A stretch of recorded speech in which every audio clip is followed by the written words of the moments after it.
Balik lagi di Alam Matematik, kali ini kita akan fokus untuk membahas perkalian dalam bentuk bilangan aljabar, teman-teman sekalian.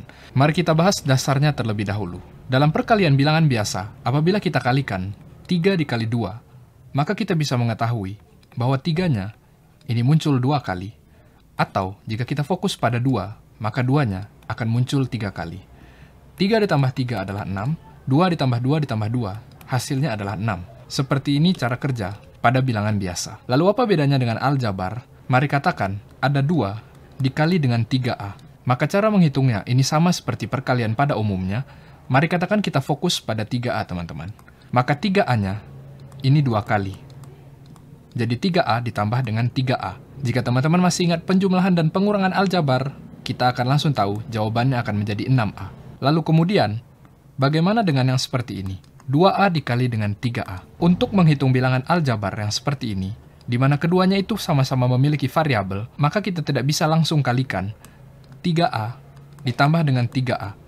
Karena itu secara tidak langsung, kita mengabaikan variabel A yang ada pada 2 tersebut.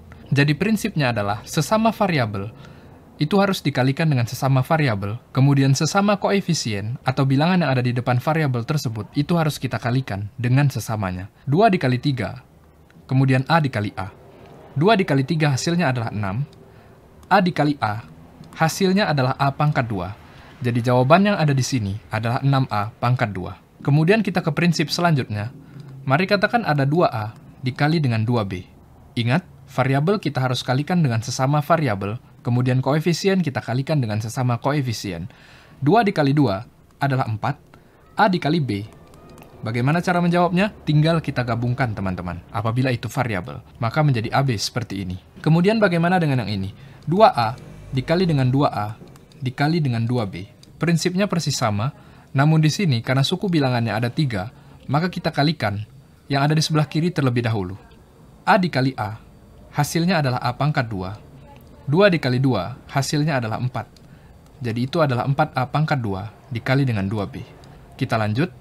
Variabel dengan variabel, yaitu A pangkat 2 dikali dengan B, hasilnya adalah A pangkat 2B, lalu kemudian 4 dikali 2, hasilnya adalah 8. Jadi ini adalah 8 A pangkat 2B.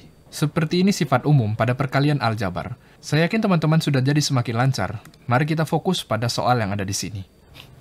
Di sini ada 3A dikali dengan 4A, kemudian dikali dengan 5B. Ingat, kita fokus dulu pada yang ada di sebelah kiri. A dikali A adalah A pangkat 2, kemudian 3 dikali 4 adalah 12. Kita lanjut. Variabel dikali dengan variabel, A pangkat 2 dikali dengan B. Hasilnya adalah A pangkat 2B. Kemudian, 12 dikali dengan 5, hasilnya adalah 60. Maka langsung saja kita gabungkan, jawabannya itu adalah 60 A pangkat 2B. Jadi langsung kita tulis. Lalu bagaimana dengan soal yang nomor 2? Di sini ada satu bilangan dengan 2 bilangan yang ada di dalam kurung. Cara untuk menghitungnya adalah bilangan yang ada di sebelah kiri ini mendistribusikan bilangannya kepada 2 bilangan lain yang ada di dalam kurung. Jadi pertama, 3 dikali dengan X, lalu kemudian 3 dikali dengan positif 4. Jadi, seperti ini. 3 dikali X, hasilnya adalah 3X.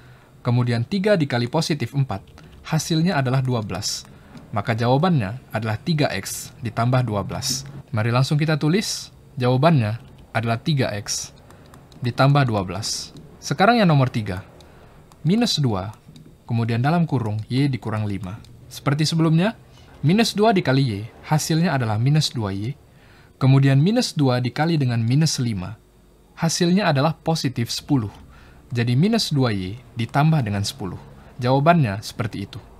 Kemudian kita lanjut ke soal nomor 4. Di sini ada 2 tanda kurung. Jadi bagaimana cara untuk menghitung yang seperti ini, teman-teman? Ini disebut sebagai 2 suku.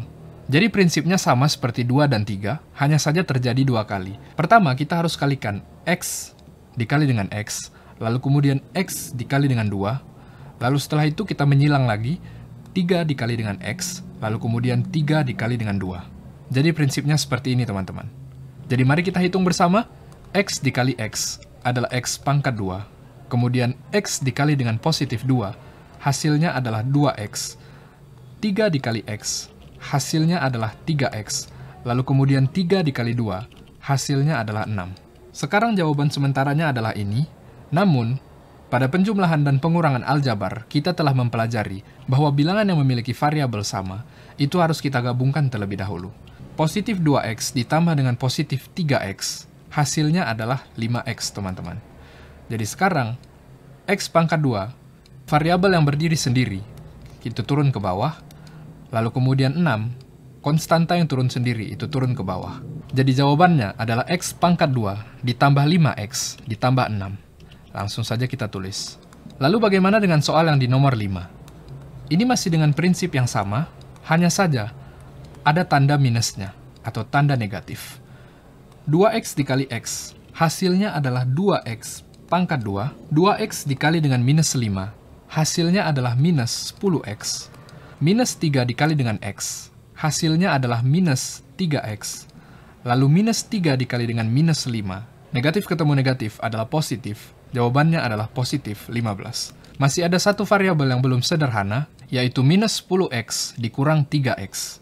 Hasilnya adalah minus 13x. 2x pangkat 2 kita turunkan, kemudian 15 kita turunkan. Jadi inilah jawabannya, teman-teman. Langsung saja kita tulis. Baik, ini adalah perkalian dasar aljabar. Jika teman-teman telah mengerti, saya yakin teman-teman dapat mengerjakan seluruh tipe persoalan, bahkan untuk yang lebih rumit. Semoga ini bermanfaat. Sampai jumpa di video selanjutnya. Terima kasih.